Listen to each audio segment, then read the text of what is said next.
she got 2 marks more in mathematics and 3 marks less in English. The product of her marks would have been 210. Find her marks in the 2 subjects. మనకు ఆ 2 సబ్జెక్ట్స్లో వచ్చిన మౌలికకి వచ్చిన మార్క్స్ని మనం find out చేయాలి. మనకు ఒక్కొక్క stepney follow అవుతూ మనము స్టెప్ బై స్టెప్ రాదు. ఓకేనా? First sum of Moulika's marks in mathematics and English is 30. అది ఈక్వేషన్ తీసుకుంటే ఫస్ట్ మనకి ఏమి ఇచ్చారు? మౌలికాస్ మార్క్స్ దేనివి యాడ్ చేసి ఇచ్చారు అంటే మ్యాథమెటిక్స్ అండ్ ఇంగ్లీష్ మార్క్స్ ఈ రెండింటిని సమ్ చేస్తే 30 అని ఇచ్చారు. So sum of Moulika's marks in mathematics and English is equal to 30. అంటే లెట్ మార్క్స్ ఇన్ మ్యాథమెటిక్స్లో ఎక్స్ అనుకుంటే marks in English is equal to 30 minus ఎక్స్గా రాసుకోవచ్చు. నెక్స్ట్ సెకండ్ స్టెప్ ఏంటంటే if she got 2 more marks in mathematics then her marks would be అంటే 2 more marksని add చేస్తే మ్యాథమెటిక్స్లో 2 more marksని add చేస్తే ఏమవుతుంది? అప్పుడు ఎక్స్కి +2 అవుతుంది. ఓకేనా? Next step if she got 3 marks less in English then her marks in would be అంటే English మార్క్స్కి 3 marks less చేయాలి. అంటే 30 మైనస్ ఎక్స్ మైనస్ 3 అని రాసుకోవాలి. దీన్ని సింప్లిఫికేషన్ చేస్తే 30 మైనస్ 3 27 మైనస్ ఎక్స్. మనకు ఇంకా క్వశ్చన్లో ఏమి ఇచ్చారు అంటే the product of her marks is equal to 210 ఇచ్చారు. దాన్ని given product of her marks is equal to 210 అని రాసుకోవాలి. ఓకే, ఫస్ట్ అంటే ఈ రెండింటిని మనం ప్రోడక్ట్ చేస్తే 210 వస్తుంది అనమాట. అంటే x plus 2 27 minus X is equal to 210. దీన్ని సింప్లిఫికేషన్ చేస్తే X into 27 X, X into minus X square plus 2 into 27 54 plus into minus 2 into X 2x is equal to 210. First X square terms X terms constant terms లాగా రాసుకుంటూ వస్తే minus X square plus 25x plus 54 minus 210 is equal to 0. Okay, minus X square plus 25x plus 54 minus 210 అంటే minus 156 వస్తుంది అన్నమాట. ఈ equation మొత్తాన్ని మైనస్తో divide చేస్తే x square minus 25x plus 156 is equal to 0. మనకు ఈ కాన్స్టెంట్ టర్మ్ బిగ్ టర్మ్గా ఉన్నప్పుడు మనం రూట్స్ కనుక్కోవడానికి మనం ఆల్రెడీ ఫార్ములా యూజ్ చేసాం. దాన్ని general form of quadratic equation అంటే ఏంటి? ax square plus bx plus c is equal to 0. ఈ ఈక్వేషన్ని మనకు వచ్చిన ఈక్వేషన్తో కంపారిజన్ చేస్తే a is equal to 1, b is equal to -25, c is equal to 156. Okay, next మనము రూట్స్ కనుక్కోవాలి. Quadratic formula is equal to ఏంటి? x is equal to -b plus or minus b square minus 4ac by 2a. దాన్ని plus మైనస్గా divide చేసుకుంటే ఈ equations వస్తాయి. First మనం find out చేయాల్సింది b square minus 4ac is equal to 0ని చేసుకుంటే అప్పుడు ఏ వాల్యూ వస్తుందో చూసుకోవాలి. అంటే ఏబిసి వాల్యూస్ దీంట్లో సబ్స్టిట్యూట్ చేస్తే b అంటే -25 whole square minus 4 into a means 1, c means 156 అంటే దాన్ని సింప్లిఫికేషన్ చేస్తే 1 వస్తుంది అనమాట. ఓకేనా? ఆ వాల్యూస్ని దీంట్లో సబ్స్టిట్యూట్ చేయాలి. x is equal to minus b minus of -25 plus b square minus 4ac value ఎంత వచ్చింది? 1. 2 ఆఫ్ a అంటే 1. సేమ్ దాని ప్రకారంగానే ఆ వాల్యూ కూడా రాసాం. Okay, x is equal to minus into minus plus అంటే 25 రూట్ 1 అంటే 1, 25 plus 1/2. Next x is equal to minus into minus 25 minus root 1 అంటే 1, 25/2. Okay, next 25 plus 1 26/2. x is equal to 25 minus 1 24/2 అంటే cancellation చేస్తే x is equal to 13, x is equal to 12. మనకు quadratic formula ద్వారా 2 roots వచ్చాయి. అంటే x is equal to 13, 12. అంటే x అంటే ఏంటి? మనకు మ్యాథమెటిక్స్లో వచ్చిన మార్క్స్ మనం x అనుకున్నాం కాబట్టి x ఈజ్ ఈక్వల్ టు 13, మ్యాథమెటిక్స్లో మార్క్స్ 13. అప్పుడు ఇంగ్లీష్ ఏమవుతాయి? 30 మైనస్ 13 is equal to 17. x is equal to 12 అంటే x అనేది 12 మార్క్స్. 12x అంటే ఏంటి? మ్యాథమెటిక్స్లో 12 మార్క్స్ వస్తే ఇంగ్లీష్లో 30 మైనస్ 12 అంటే 18. అంటే మ్యాథమెటిక్స్లో 13 వస్తే ఇంగ్లీష్లో 17 వస్తాయి, మ్యాథమెటిక్స్లో 12 వస్తే ఇంగ్లీష్లో 18 వస్తాయి. నెక్స్ట్ ఎక్సర్సైజ్ నెంబర్ 5.3లో 6th question. The diagonal of a rectangular field is 60 meters more than the shorter side. If the longer side is 30 meters more than the shorter side, find the sides of the field. అంటే మనకు ఒక rectangular ఫీల్డ్లో diagonal ఇచ్చారు. ఆ diagonal ఎలా ఉంది అంటే 60 meters more than the shorter side. అంటే షార్టర్ సైడ్ మనం ఎక్స్ అనుకుంటే దాని డయాగ్నల్ ఎక్స్ ప్లస్ 60 అవుతుంది. If the longer side is 30 meters more than the shorter side. Shorter side మనం ఎక్స్ అనుకున్నాం కాబట్టి లాంగర్ సైడ్ అప్పుడు ఏమవుతుంది? More than the 30 longer side 30 meters more than the longer side అంటే x plus 30 is equal to longer side అవుతుంది. దాన్ని ఈ డయాగ్రామ్లో మనం ఎక్స్ప్లెనేషన్ ఇచ్చాను. దిస్ ఇస్ ద డయాగ్నల్, ఇది ఎక్స్ అంటే shorter side, this is the longer side అనమాట. ఇక్కడ దాన్ని ఇప్పుడు స్టెప్ బై స్టెప్ రాస్తున్నాను. ఇఫ్ ద షార్టర్ సైడ్ మనకు తెలియదు కాబట్టి దాన్ని సమ్ ఎక్స్ అనుకున్నాం. Shorter side of the rectangular field is equal to x meter. Longer side మనం ఏమనుకున్నాం? ఇక్కడ ఆల్రెడీ మనకు క్వశ్చన్లో ఇచ్చారు. The longer side is 30 meters more than the shorter side. So దాన్ని ఎలా రాసుకోవచ్చు అంటే x plus 30 meters. Diagonal field ఏమవుతుంది? Diagonal of rectangular field is 60 meters more than the shorter side. So diagonal field is equal to x plus 60 meters. మనకు ఒక Pythagoras theorem ఉందన్నమాట. Hypotenuse whole square is equal to side square plus side square. అంటే మనకు దీన్ని whole square తీసుకున్నాము అంటే ఈ 2 side square yard చేస్తే మనకు ఈ వాల్యూ వస్తుంది అనమాట. This is the Pythagoras theorem. అంటే hypotenuse means this is the డయాగ్నల్ని హైపోటెన్స్ అంటారు. అంటే x plus 60 whole square is equal to x square. Side square అంటే ఫస్ట్ ఒక సైడ్ ఎక్స్ స్క్వేర్, ఇంకో సైడ్ ఏంటి? X plus 30 whole square. X plus 60 whole స్క్వేర్ని expansion చేశారు. అంటే x square plus 2ab plus b స్క్వేర్గా రాసుకున్నారు. అంటే x square plus 2ab 2 of x of 60 plus B means 60 whole square. Same దీన్ని కూడా సేమ్ ఎక్స్ స్క్వేర్ ప్లస్ దీన్ని కూడా A plus B whole square ఫామ్లో ఎక్స్పాన్షన్ చేశారు. Next x square plus 2 into 60 120x plus 60 whole square means 3600. Next is equal to x plus x 2x square plus 2x into 30 60x plus 30 whole square means 900. Okay na?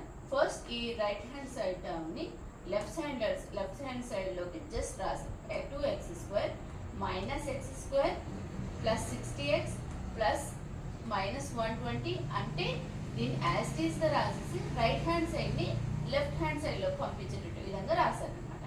Okay, plus 60x minus 120 plus 900 minus 300. దీన్ని simplification చేస్తే 2x square minus x square x square అవుతుంది. Plus 60x minus 120x ఈ రెండింటిని minus చేసి ఏదైతే big value ముందు sign ఏదైతే ఉంటుందో దాన్ని అక్కడ పెట్టాలన్నమాట. అంటే 120 minus 60 minus 60x plus minus 3600 plus 900 minus 2700. మనకు ఒక ఈక్వేషన్ అనేది ఫామ్ అయింది. ఇప్పుడు మనకు తెలిసిన క్వాడ్రాటిక్ ఈక్వేషన్ మనకు general form of the quadratic equation ఏంటి? ax square plus bx plus c. ఈ general form of the quadratic ఈక్వేషన్కి మనకు వచ్చిన ఈక్వేషన్ని కంపేర్ చేస్తే a is equal to 1, b is equal to minus 60, c is equal to minus 2700. మనం దీంట్లో నుంచి రూట్స్ కనుక్కోవచ్చు. దానికి ఫార్ములా ఏంటి? మనకు తెలిసిన quadratic formula x is equal to minus b plus or minus b square minus 4ac by 2a. దాన్ని 2 పార్ట్స్గా డివైడ్ చేసి అంటే ఒకటి ప్లస్గా రాసుకోవచ్చు, ఒకటి మైనస్గా రాసుకోవచ్చు. దీంట్లో ఫస్ట్ మనం b square minus 4ac value కనుక్కోవాలి. b అంటే minus 60 whole square minus 4 into a అంటే 1, c మీన్స్ మైనస్ 2700. దీన్ని సింప్లిఫికేషన్ చేస్తే మనకు 14400 వస్తుంది అనమాట. నెక్స్ట్ ఆ వాల్యూస్ అన్నిటిని ఈ ఈక్వేషన్స్లో సబ్స్టిట్యూట్ చేయాలి. అప్పుడు x is equal to -60 plus √14,400 by 2/1. ఇంకొకటి మైనస్లో సేమ్ దీన్ని మైనస్లో అప్లై చేయాలి. ఓకేనా? -60 అంటే +60 అవుతుంది. 60 ప్లస్ √14,400కి మనకు 120 వస్తుంది అన్నమాట. అంటే x is equal to 60 plus 120 by 2. Same as it is x is equal to -60 minus 120 by 2. దీన్ని ఈ రెండింటిని యాడ్ చేస్తే 180 by 2. x is equal to ఆ రెండింటిని మైనస్ ఇస్తే -60 బై 2. దీన్ని క్యాన్సిలేషన్ చేస్తే 2తో 90స్తో క్యాన్సిలేషన్ అవుతుంది. అంటే x is equal to 90, x is equal to -30. అంటే x అంటే ఏంటి? మనము ఫస్ట్ అనుకున్నాం కదా, shorter side. So length of the shorter side is equal to 90 centimetre. Longer side అప్పుడు ఏమవుతుంది? x plus 30. So 90 plus 30 120 metre. Next exercise number 5.3లో 7th question. The difference of squares of two numbers is 180. The square of the smaller number is 8 times the larger number. Find the two numbers. So first మనకు larger number ఏంటో తెలియదు. So that x అనుకుందాం.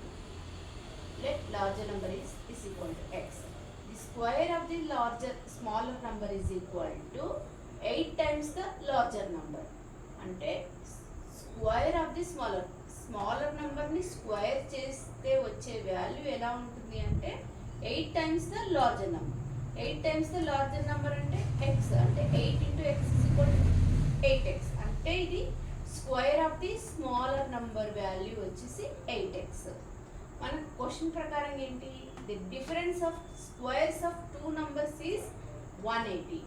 మనకు already X square అంటే first larger number minus square of the smaller number means already డైరెక్ట్గా ఇచ్చేసారు 8x అని is equal to 180. దీన్ని సింప్లిఫికేషన్ చేస్తే x square minus 8x minus 180 అంటే రైట్ హ్యాండ్ సైడ్ది 180. Next x square minus 18x plus 10x minus 180. దీన్ని expansion చేసి రాశాను. ఎక్స్ కామన్ తీస్తే x of x minus 18 plus 10 x minus 80 is equal to 0. బ్రాకెట్లో term first రాస్తే x minus 18 x plus 10 is equal to 0. X minus 18 is equal to 0, x plus 10 is equal to 0. అంటే X is equal to 18, -10. మనం negative వాల్యూస్ని ఎప్పుడు తీసుకోకూడదు అనమాట. Hence larger number is equal to X is equal to 18. X అంటే ఏంటి? Larger number. Smaller number ఏంటి? Square of the smaller number. So 8 into x. x అంటే 18. 8 into 18 means 144 kilometer at a uniform speed. If the speed had been 5 kilometers per hour more, it would have taken 1 hour less for the same journey. Find the speed of the train. అంటే ఒక train 360 kilometre స్పీడ్తో వెళ్తూ ఉందన్నమాట. If the speed had been 5 kilometers per hour more అంటే 5 kilometers per hourని speed అనేది పెంచిందన్నమాట. పెంచినప్పుడు ఆ reach అయ్యే టైం అనేది తొందరగా రీచ్ అవుతుంది కదా. స్పీడ్ ఎక్కువైనప్పుడు మనం రీచ్ అయ్యే టైం కూడా తక్కువగా ఉంటుంది. కాబట్టి it would have taken 1 hour less the same journey. Find the speed of the journey కనుక్కోవాలి. Distance travelled by train is equal to 360 kilometers. మనకు క్వశ్చన్లో ఆల్రెడీ ఇచ్చేసారు. ఇది మనకు ఫైండ్ అవుట్ చేయాల్సింది find the speed of the train. కాబట్టి let the speed of the train is equal to x kilometer per hour. Time taken when speed is x kilometer per hour. మనకు already speed తెలిసింది, మనకు distance తెలుసు. మనం ఏం కనుక్కోవచ్చు? Time, speed, distance తెలిసినప్పుడు time కనుక్కోవచ్చు. కాబట్టి time taken when speed is x kilometer per hour. x kilometer per hour స్పీడ్తో వెళ్తున్నప్పుడు ఆ ట్రైన్ టైం ఎంత తీసుకుంటుంది అని ఫార్ములా రాసుకుంటే మనకు టైం తెలిసినప్పుడు డిస్టెన్స్ బై స్పీడ్ అనే ఫార్ములాని అప్లై చేస్తాం. డిస్టెన్స్ ఎంత? ఆల్రెడీ మన క్వశ్చన్లో ఇచ్చారు కాబట్టి 360. స్పీడ్ మనం అజ్యూమ్ చేసుకున్నాం కదా x అన్న. ఓకే, సేమ్ అదే ఇక్కడ క్వశ్చన్లో ఆల్రెడీ ఇచ్చారు. If the speed had been 5 kilometers more, so దాన్ని ఇలా రాసుకోవచ్చు. Time taken when speed is x plus 5 km/h. అంటే 5 km/hని అంటే ఉన్న స్పీడ్కి ఒక 5 km/hని స్పీడ్ అనేది హై అయింది అనమాట. సో దాన్ని ఇలా రాసుకోవచ్చు. Is equal to distance by speed is equal to 360/x plus 5. మనకు క్వశ్చన్లో కూడా ఇంకేమి ఇచ్చారు, 1 hour less. It would have taken 1 hour less for the same journey. So ఈ రెండింటిని మనము మైనస్ చేసుకుంటే మనకు ఎంత డిస్టెన్స్ ఎంత టైం లెస్ అవుతుంది, 1 hour లెస్ అవుతుంది. సో దాన్ని ఈక్వేషన్ ఫామ్లో ఇలా రాసుకోవచ్చు. నెక్స్ట్ ఈ రెండులో కామన్ టర్మ్ ఏంటి, 360. సో ఆ కామన్ టర్మ్ని మనము లెఫ్ట్ సైడ్లో రాసుకుంటే remaining terms 1/x minus 1/x plus 5 is equal to 5. Okay, దీన్ని సింప్లిఫికేషన్ చేయాలి. ఈ రెండిట్లోనూ మనకు ఎల్సిఎం తీసుకోవాలి. ఈ రెండింటిని ఎల్సిఎం తీసుకుంటే x ప్లస్ 5. అప్పుడు కామన్ టర్మ్స్ క్యాన్సిల్ అవుతాయి. అంటే ఎక్స్ క్యాన్సిల్ అవుతాయి. రిమైనింగ్ టర్మ్ ఏంటి, x ప్లస్ 5. దాన్ని న్యూమరేటర్లో రాశాను. మైనస్ కామన్ టర్మ్ ఏంటి, x plus 5, x plus 5. Remaining term ఎక్స్ని మళ్ళీ న్యూమరేటర్లో రాశాను. నెక్స్ట్ దీన్ని సబ్స్ట్రాక్షన్ చేస్తే ఎక్స్ క్యాన్సిల్ అయిపోతే రిమైనింగ్ టర్మ్ 5 అన్నమాట. అంటే 360 of 5/x into x plus 5 is equal to 1. అంటే 360 into 5 x into x plus 5 is equal to 1. 360 into 5 ఎంత, 1800. సో ఇది x into x square plus x into 5 5x is equal to 1. దీన్ని cross multiplication చేశాను. అప్పుడు x square plus 5x into 1 is equal to x square plus 5x is equal to 1800. దీన్ని equation ఫామ్లో రాసుకుంటే x square plus 5x minus 1800 is equal to 0. Just right hand సైడ్లో ఉన్న 1800ని left సైడ్లోకి తీసుకొస్తే సైన్స్ చేంజ్ అవుతాయి. సో ఈ ఈక్వేషన్ ఫామ్ అవుతుంది. మనకు general form of quadratic equation ఏంటి, ax² plus bx plus c. ఈ మనకు వచ్చిన ఈక్వేషన్ని జనరల్ ఫామ్ ఆఫ్ క్వాడ్రాటిక్ ఈక్వేషన్స్తో కంపేర్ చేస్తే a is equal to 1, b is equal to 5, c is equal to minus 1800. Ninth question.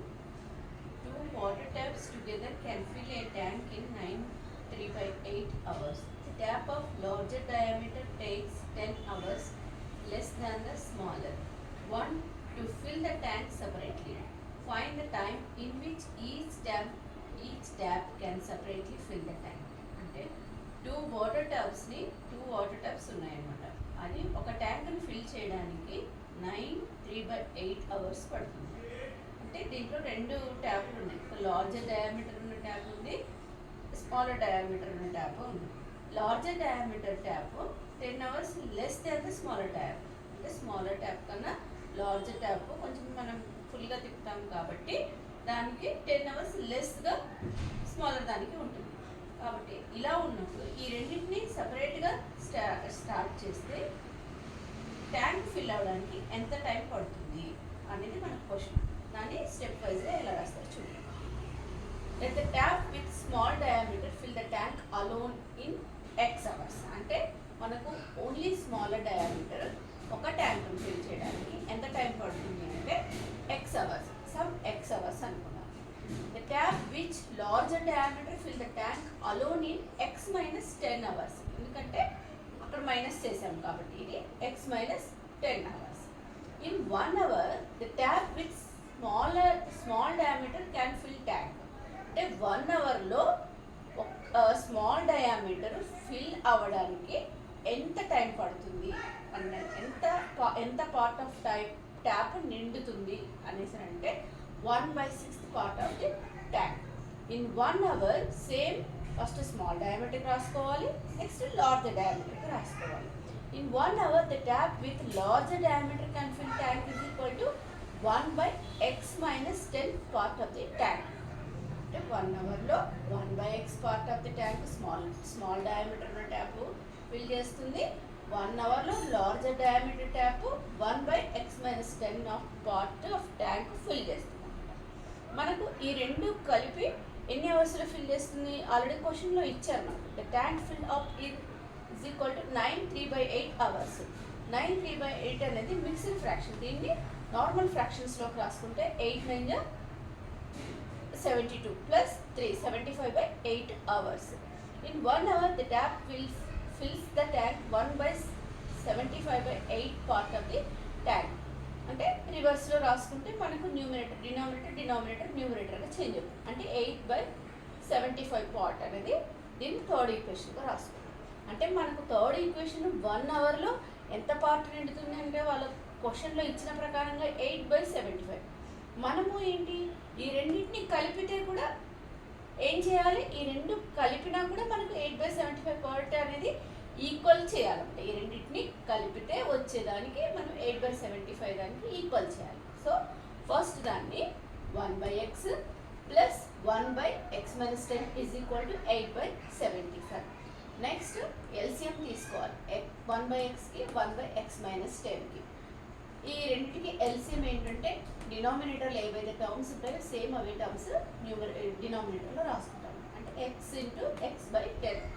Common numbers cancel అయితే remaining టర్మ్ని న్యూమినేటర్లో రాస్తాం. అంటే x కామన్ క్యాన్సిల్ అయిపోతే x - 10 ప్లస్ x - 10 క్యాన్సిల్ అయిపోతే remaining x term plus x is equal to 8/75. అంటే x plus x 2x minus 10 is equal to x into x square minus 10x is equal to 8/75. Next 2 common తీస్తే 2 of x minus 5 x square minus 10x is equal to 8/75. ఇప్పుడు left hand side right hand side cancellation చేస్తే 2 1 2 4 జా. So x - 5/x square minus 10x is equal to 4/75. Okay, cross multiplication చేస్తాం. 4 into x square minus 10x is equal to 75 into x minus 5.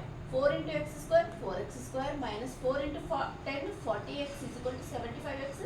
75 into x 75x minus 75 into 5 375.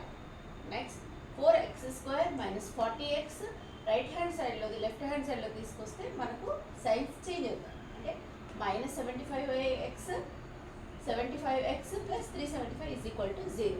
దీనికి ఇవి రెండింటి minus అంటే రెండింటి minus ఉన్నాయి కాబట్టి ప్లస్ చేసేసి sign minus పెట్టాలి. 4x square minus 115x plus 375 is equal to 0. 4x square minus 115x plus 375 is equal to 0. Comparing the general form of quadratic equation. General form of quadratic equation is ax square plus bx plus c is equal to 0. A అంటే ఈ equation ని మనకు వచ్చిన equations తోటి compare చేస్తే a is equal to 4, b is equal to 115 minus 115. C is equal to 375. మనకు ABC values తెలిస్తే మన క్వాడ్రాటిక్ ఫార్ములా ఏంటి, x is equal to minus b plus or minus root of b square minus 4ac/2a. x is equal to minus b plus root of b square minus 4ac/2a. x is equal to minus b minus root of b square minus 4ac/2a.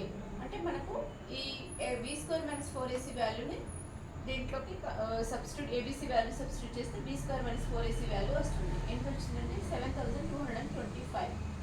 Okay, ABC వాల్యూస్ని ఈ ఈక్వేషన్స్లోకి substitute చేయాలి. B అంటే -115 plus root of 7225 2 into 4 x is equal to same minus of -115 minus root of 7225 2 into 4. మనము ఈ route వాల్యూని కనుక్కోవాలన్నమాట. ఈ route వాల్యూని కనుక్కోవాలంటే 5 1 5 2 మిగులుతుంది, 2 5 4 20 నెక్స్ట్ 2 5 4 20 రిమైనింగ్ 2 మిగులుతుంది, 5 5 25 నెక్స్ట్ 5తో మళ్ళీ 5 2 10 రిమైనింగ్ 4 మిగులుతుంది, 5 8 40 రిమైనింగ్ 4 5 9 45 17 టైమ్స్ 289 అనేది మల్టిపుల్ అవుతుంది. అంటే మనకు 5 into 5 into 17. దీన్ని ఫ్యాక్టర్స్ ఎలా రాసుకోవచ్చు అంటే 5 into 17 is equal to 85. అంటే మనకు 7225 రూట్ వాల్యూ వచ్చేసి 85 అనమాట. ఆ 85 వాల్యూను మనం ఈ ఈక్వేషన్స్లోకి సబ్స్టిట్యూట్ చేస్తాం. x is equal to 115 plus 85/8. x is equal to -115 by -85/8. Okay, ఈ రెండింటిని ప్లస్ చేస్తే 200/8. x is equal to రెండింటిని మైనస్ చేస్తే 30/80. క్యాన్సిలేషన్ చేస్తే x is equal to 25, x is equal to 15/4. అంటే మనము x is equal to first x is equal to 25 25 అనుకుంటే మనకి ఇది x అంటే ఏంటి, స్మాలర్ ట్యాప్లో మనం ఆన్ చేసినప్పుడు మనకు తీసుకున్న టైం అంట. అంటే x ఈజ్ ఈక్వల్ 25 అయితే లార్జర్ ట్యాప్కి ఎంత అవుతుంది, x - 10 అని మనం ఫస్ట్లో అనుకున్నాం కదా, దాంట్లో సబ్స్టిట్యూట్ చేసి x - 10 అంటే 25 - 10 is equal to 15 hours. Suppose x is equal 15/4 తీసుకుంటే x - 10 ఈజ్ ఈక్వల్ టు 15 - 4 - 10. దాన్ని సింప్లిఫికేషన్ చేస్తే 15 - 40/4 ఈజ్ ఈక్వల్ టు -25/4 అవర్స్. అంటే మైనస్ వాల్యూస్ మనం నెగిటివ్లో ఉన్న వాల్యూస్ని తీసుకోం కాబట్టి దీన్ని తీసుకుంటే the tap with smaller diameter can fill separately the in 25 hours. అంటే x ఈజ్ ఈక్వల్ 25 అవర్స్. అంటే స్మాలర్ ట్యాప్ని సపరేట్గా ఆన్ చేస్తే ఒక ట్యాంక్ అనేది ఫిల్ అవ్వడానికి 25 అవర్స్ తీసుకుంటుంది అనమాట. సేమ్ అదేవిధంగా time taken a larger tap to fill the tank separately 15 hours. Next exercise number 5.3 10th question. An express train takes 1 hour less than a passenger train to travel 132 kilometers between Mysore and Bangalore without taking into consideration the time they stop at intermediate stations. The average speed of the express train is 11 kilometers per hour, more than that of the passenger train. Find the average speed of the two trains. ఓకేనా, మనకు ఇచ్చిన question ప్రకారము మనం step by step రాసుకోవాలి. First distance ఎంత ఇచ్చాడు, first sentence చూడండి. An express train takes 1 hour less than passenger train to travel 132 kilometers between Mysore and Bangalore. అంటే డిస్టెన్స్ ఇచ్చాడు అన్నమాట. అక్కడ distance travelled by train is equal to 132 kilometres. మనకు speed of the passenger train తెలీదు, speed of the express train తెలీదు, కానీ వాటి మధ్య డిఫరెన్స్ మాత్రం చెప్పారు. ఏం చెప్పారంటే average speed of express train is 11 km/h more than the passenger train. So దాన్ని ఎలా రాసుకోవచ్చు అంటే let the speed of passenger train is equal to x km/h అనుకుంటే speed of the express train is equal to x + 11 km/h అవుతుంది. మనకు speed ఇచ్చారు, distance ఇచ్చారు. So formula time కనుక్కుంటే time is equal to distance by speed. Time taken by passenger train by to travel 132 kilometer. 132 kilometer passenger train travel చేయడానికి ఎంత time పడుతుంది అంటే 132/x. 132 అనేది distance by speed. So 132 passenger ట్రైన్కి మనకు distance ఏ దానికైనా ఏ ట్రైన్కైనా మనకు డిస్టెన్స్ ఎంత, ఫస్ట్ 132 కిలోమీటర్. స్పీడ్ ప్యాసింజర్ ట్రైన్కి ఎంత, x. So 132/x. సేమ్ అదేవిధంగా ఎక్స్ప్రెస్ ట్రైన్కి రాసుకోవాలి. Time taken by express train to travel the 132 kilometres. Distance by time, distance by speed. Distance ఎంత 132 కిలోమీటర్. ఎక్స్ప్రెస్ ట్రైన్కి స్పీడ్ ఎంత x + 11. సో ఈ రెండింటికి డిఫరెన్స్ ఫస్ట్ లైన్లో ఇచ్చారు. And express train can takes 1 hour less than the passenger train అన్నారు. So ఈ రెండు డిఫరెన్స్ వచ్చేసి ఎంత టైం పడుతుంది, 1 hour పడుతుంది. సో దాన్ని ఈక్వల్ టు 1కి చేసాము. అంటే ఈ రెండింటిలో కామన్ టర్మ్ ఏంటి, 132. అంటే 1/x - 1/x + 1 = 1. ఓకే, 132ని మనం లెఫ్ట్ సైడ్లోకి రాసుకుంటే ఈ రెండింటికి ఎల్సిఎం తీసుకోవాలి. అంటే x × x + 1. సేమ్ టర్మ్స్ ఉన్నప్పుడు క్యాన్సిలేషన్ అయితే రిమైనింగ్ టర్మ్ అనేది న్యూమరేటర్లో వస్తుంది. ఇక్కడ x × x + 1 ఉంది. సేమ్ టర్మ్ ఏమొస్తుంది, x + 1 క్యాన్సిల్, x క్యాన్సిల్ అయిపోతే x + 11 అనేది న్యూమరేటర్లో వస్తుంది. మైనస్ x + 11, x + 11 క్యాన్సిల్ అయితే రిమైనింగ్ టర్మ్ -x అనేది న్యూమరేటర్లో వస్తుంది. Is equal to 1. 132 xకి క్యాన్సిల్ అయిపోతే 11 మిగులుతుంది. అంటే x + 11 is equal to 1. 132 × 11 is equal to 1452. x × x + 1 is equal to 1. దీన్ని క్రాస్ మల్టిప్లికేషన్ చేశాను. అంటే x × x + 11 is equal to 1 is equal to 14 × 1. ఏమీ లేకపోతే డినామినేటర్లో 1 ఉన్నాడు. 1452 × 1 ఈజ్ ఈక్వల్ టు 1452. దీన్ని simplification x × x x² plus x × 11 11x minus 1452 is equal to 0. Comparing the quadratic equations. మనకు general form of quadratic equation ఏంటి, ax² + bx + c is equal to 0. దీన్ని compare చేస్తే a is equal to 1, b is equal to 11, c is equal to 1452. అంటే మనం first b square minus 4ac value కనుక్కోవాలి. అంటే minus of 11 whole square minus 4 into A అంటే 1 into 14 52 is equal to 5929. Quadratic formula వచ్చేసి x is equal to minus B plus or minus root of B square minus 4ac by 2a. దీన్ని plus మైనస్గా 2 పార్ట్స్గా divide చేశాను. b అంటే minus 11 plus root of 5929 2 into 1. x is equal to minus 11 minus root of 5929 by 2 of 1. 5929కి root value 77. Okay, x is equal to plus minus 11 plus 77 by 2. x is equal to minus 11 minus 77 by 2. ఈ రెండింటిని minus చేస్తే 66 by 2. Next x is equal to minus 88 by 2. Cancellation చేస్తే x is equal to 33. x is equal to minus 44. స్పీడ్ని negative values తీసుకోం కాబట్టి x is equal to 33. x అంటే ఏంటి మనకు? Speed of the passenger train. So x is equal to 33 km/h. మనకు passenger train వచ్చింది, అప్పుడు speed of the express train ఎంత? x plus 11. So 33 plus 11 is equal to 44 km/h. Next 11th question. Sum of the areas of two squares is 468 meters square. If the difference of their perimeters is 24 meter, find the sides of the two squares ఇచ్చారు. ఓకేనా, దీన్ని మనం step by step రాసుకుంటాం. మనం ఏం కనుక్కోవాలి? Sides of the two squares కనుక్కోవాలి. First మనకు ఏమి ఇచ్చారు అంటే some of the areas of two squares ఇచ్చారు. అంటే ఒక స్క్వేర్స్కి స్క్వేర్స్కి రెండు స్క్వేర్స్ని సమ్ చేస్తే వచ్చే వాల్యూ ఎంత? 468 మీటర్ స్క్వేర్. ఇప్పుడు డిఫరెన్స్ చేస్తే ఎంత వస్తుంది? పెరిమీటర్ని డిఫరెన్స్ చేస్తే ఎంత వస్తుంది? 24 మీటర్ వస్తుంది. అప్పుడు మనము టూ స్క్వేర్స్కి సైడ్స్కి కనుక్కోవాలి. మనకు సైడ్ కనుక్కోవాలి కాబట్టి సమ్ ఎక్స్ మీటర్ అనుకున్నాం. Let side of the first square is equal to x metre. Perimeter of the first square is equal to మనకు perimeter square of the perimeter formula ఏంటి? 4 ఇంటూ సైడ్ అంటే 4 into x is equal to 4x. మనకు first ఏమి ఇచ్చారు? Given difference of two square of perimeter is equal to 24 metre ఇచ్చారు ఇక్కడ. ఓకేనా, 24 metres ఇచ్చారు. Okay, perimeter of the second square ఇచ్చారు. అంటే ఏంటి? మనం దాన్ని ఎలా రాసుకోవచ్చు అంటే 4x ప్లస్ 24 4x మైనస్ 24గా రాసుకోవచ్చు. అంటే perimeter of the square formula ఏంటి? 4 into x is equal to 4x plus 24. 4కి 4కి క్యాన్సిల్ అయితే x is equal to x plus 6. మనకు ఇంకొక గివెన్ ఈక్వేషన్ ఏమి ఇచ్చారు? Sum of the areas of two squares is 468 metre square. So ఆ equation రాసుకుంటే sum of areas of two squares.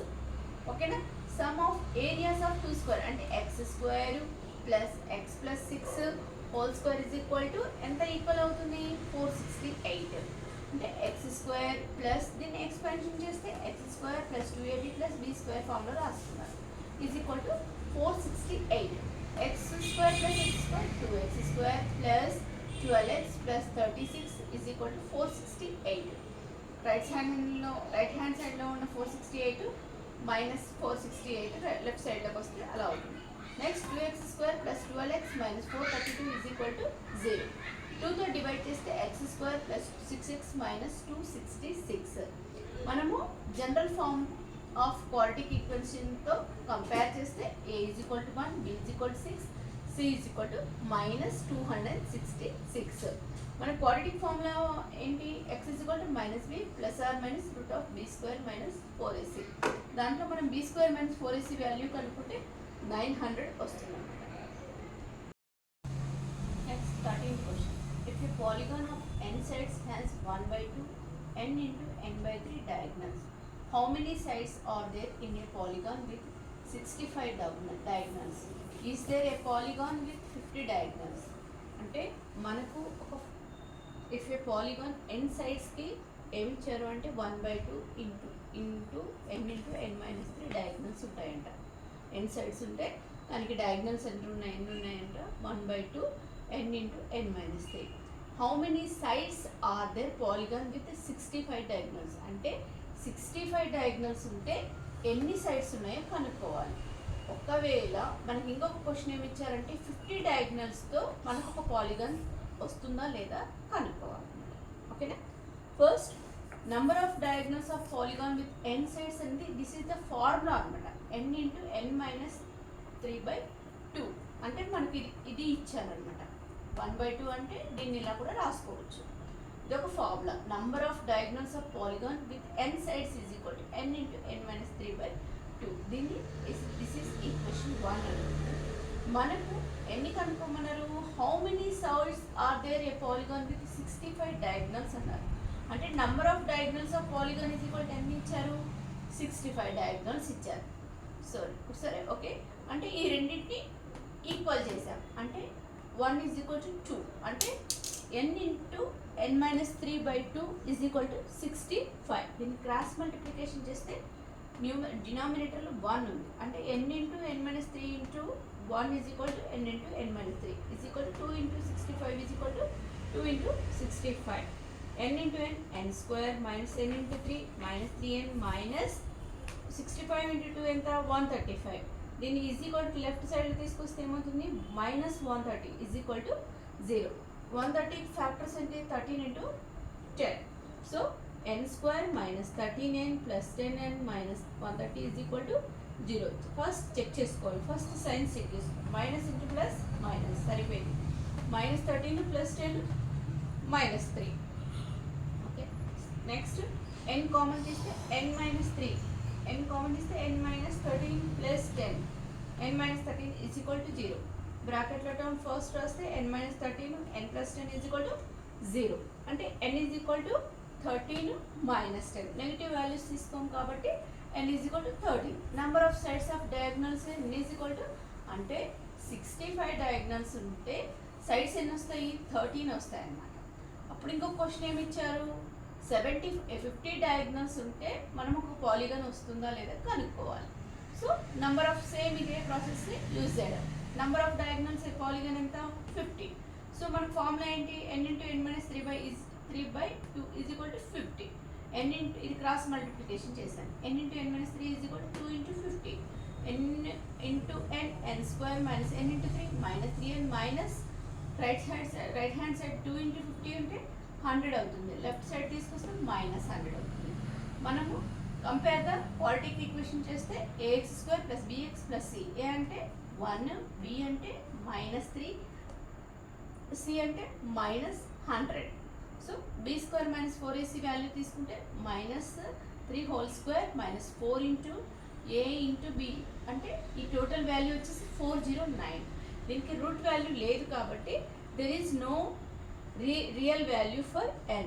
So real values లేదు కాబట్టి hence there cannot be a polygon with 50 diagonals. అంటే 50 diagonals ఒక polygon రాదు అని అర్థం అన్నమాట.